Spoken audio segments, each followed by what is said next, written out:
We're going to be turning now to Iran, a disturbing move by the Islamic Republic. The Iranian regime has reportedly detained family members of a London-based journalist working for Iran International over her channel's coverage of the Israel-Iran war. Iran is now demanding that she resign if she wants her loved ones to be released. The network is, of course, calling this an act of hostage-taking. They say it's part of a broader campaign to crush independent journalism and intimidate critics abroad amidst a media blackout in Iran as well. This also comes as the Islamic Republic has executed a man convicted of being a spy for Israel today, following multiple arrests of people suspected of collaborating with Israel since the start of the war with the Jewish state on June 13th. And joining us now is Wahid Beheshti, a political activist and the founder of Iran Front from London. What do these actions, execution of an alleged Mossad spy and also the detention of a journalist's family, tell us about Iran's internal strategy during wartime? Great to be with you today. Thank you. And let's first start from what happened last night. Last night, America's President Trump joining this war against barbarism and terrorism of this brutal regime was a turning point, I think, in history. First of all, I would like to, on behalf of many Iranians, with absolute confidence, I say more than 80% of Iranians thank Prime Minister Bibi Netanyahu and President Donald Trump for what they are doing at this time. These two names will be remembered in history for the service that they provide for the humankind and neutralize the threat of this regime. We got more to go. But this regime are terrified from the uprising, the final uprising of Iranian people.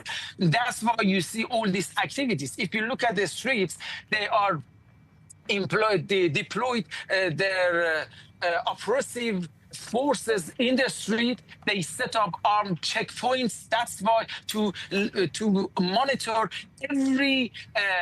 every Iranian citizen's activities and control them, because they know any minute after getting weaker and weaker by all these great precise strikes Israel defense military IDF, they're getting weaker, and the people looking for the right moment to come to the streets. For this reason, as I said, they set up many checkpoints. Their repressive forces are in the streets. That's why Iranian people now asking Benjamin Netanyahu, Prime Minister Benjamin Netanyahu, blatantly to target IRGC bases, basic bases, and these checkpoints. Look where we are compared to 2 weeks ago. It's completely, we are in different situation. So they try to show, as the other guests described, show some power, some strength. Okay, we are still here.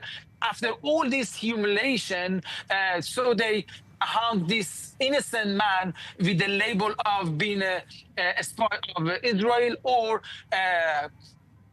arrest the family of one of the journalists of Iran International, putting these journalists under the pressure through phone conversation to resign from Iran International. If you look at these activities, are just you laugh at these activities. But let's go to back to the nature of this regime. Just compare it for 1 second.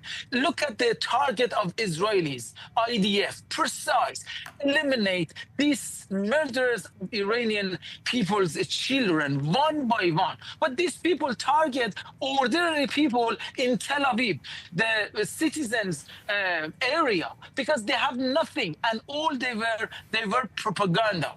They are nothing than paper tiger. And I think they're not going to be able to do anything. Look, at this moment, they have choice to surrender completely. They have to hand over the more than 279 enriched uranium and let Israelis and American inspector to enter to the countries and check all these hidden sites that they have. They're not going to do that, of course, but we go back to the same conversation. The only way to neutralize completely the threat of this evil regime is regime change, which is going to be the result of joint tasks between international community and Iranian people.